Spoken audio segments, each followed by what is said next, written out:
Hello, so today my talk is about speculative denial of service attacks in Ethereum. So this research was partially supported by the Ethereum Foundation, thank you, and it's also accepted by Usenix Security 2024.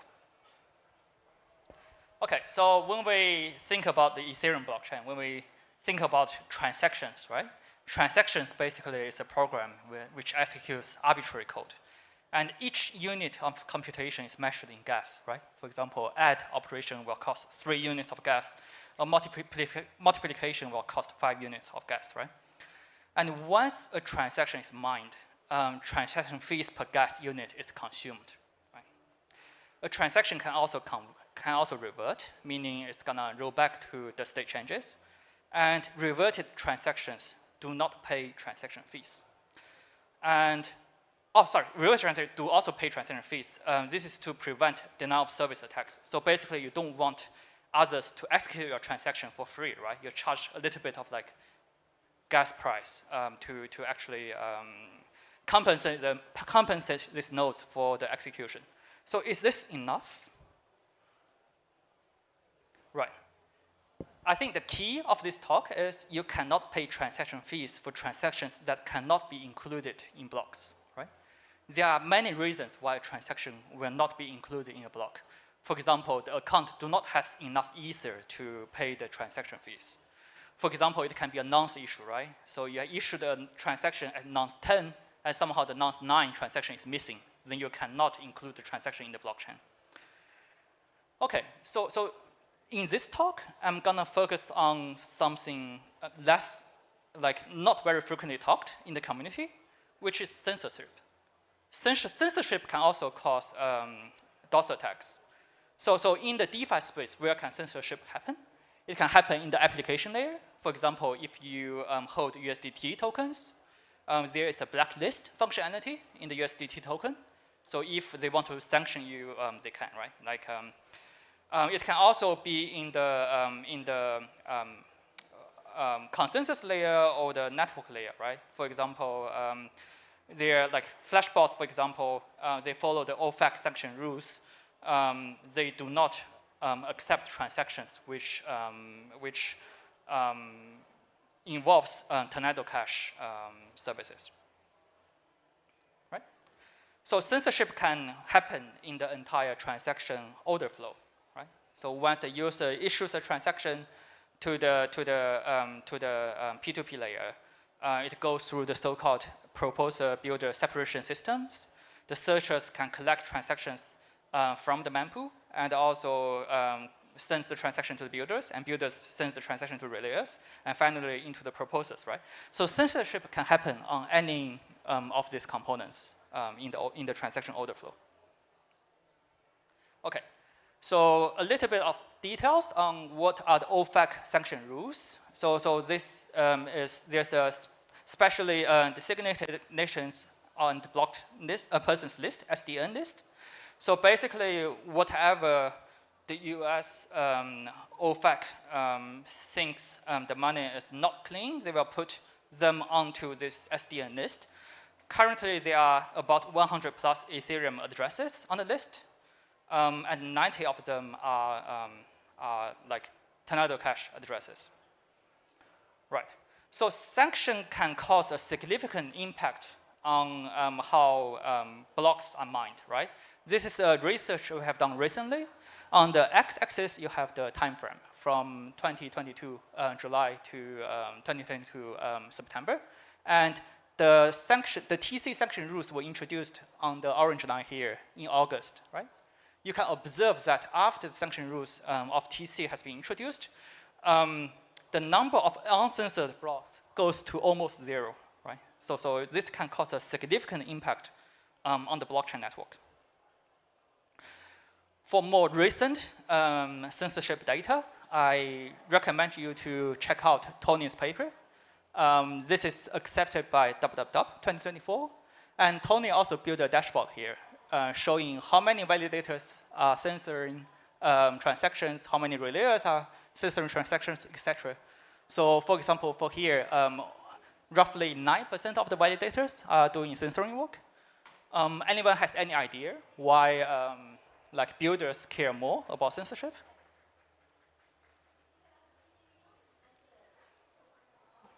The reason I think, right, I'm not a lawyer, but the reason I think is, remember there's this transaction order flow, right? So builders are more in the upstream of the order flow.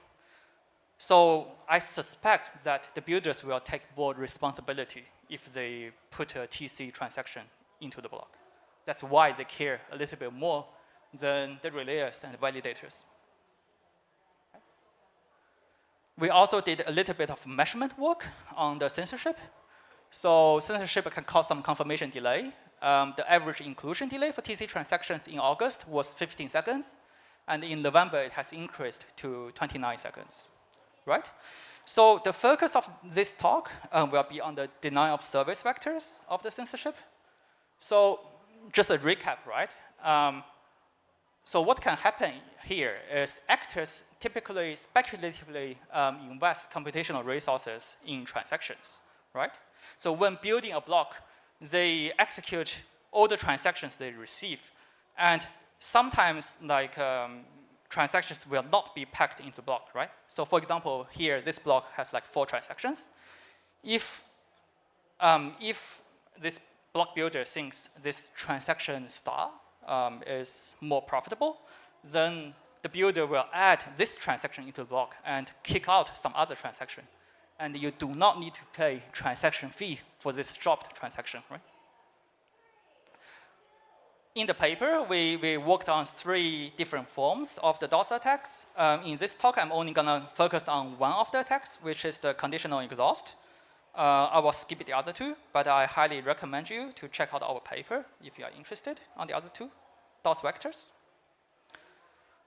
So in conditional exhaust, the idea is very simple, right? So you know who is going to be the next one who is building the block. And you also know, based on the historical data, whether this block builder or proposer is actually following the OFAC sanction rules. So what you can do, right? You can have an if condition in your transaction. If the proposer is censoring the TC transactions, then you execute some very complicated code, very costly code. And at the end of the transaction, you transfer one way, which is the smallest amount you can do, into TC. And the validator or the proposer who is checking this transaction will not be able to understand this transaction touches the TC address until the very last step, right? So this is a way where you can cost very expensive executions for this like TC OFAC component validators.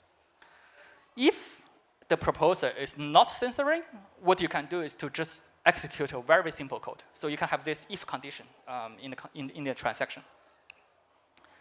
And based on our concrete validation, we found out that we can cost 30 million gas. This is practical through like experiments.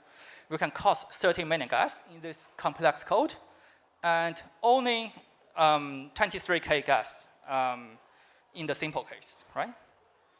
So converting into monetary costs, right? Our validation was done on this like a machine with like 64 cores CPU, which is much more powerful than the FlashBox minimum spec, right? And we found out that with a one shot, right, if we send 140 transactions at one time to our testbed to mine, to our testbed node, we found out that even if the testbed node mines 100 consecutive blocks in the future, we will still cause the node to mine empty blocks, meaning that the node will completely be unable to mine blocks if we do this kind of attacks at a cost of only 770 USD, right? That's our estimation. Okay, so a little bit of more technical details. How can we craft this if condition here in the transaction? There are many ways, right? You can check the address. If the address is not available, you can also use block height, right? If the height is greater than X, you do like very simple code. If it's less than X, you do complex code. You can also use the time step to check what's going to happen. And even if you do not know who is the next proposer, you can also just issue tons of transactions, and you hope like somehow randomly an OFAC component validator is attacked by spamming transactions. The cost of this attack will be much higher, but it's still feasible, right? Whether the attack is worth it really depends on what's the consequence, right? So for example, if the next block builder actually observed a very high profit MEV opportunity, right? Then triggering the attack might be worth it, even if the cost is like more than 1 million. It can happen, right? For example, some of the attacks, they can extract several million USD. And if you can stop the next validator to execute the attack, it can be worth it to trigger such a DOS attack. Cool.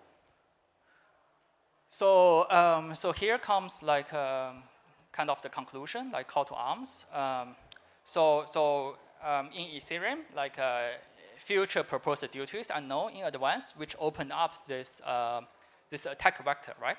Prior work has kind of stated that future proposals can be attacked. In this work, we kind of like focus on future proposals can actually attack other proposals, right?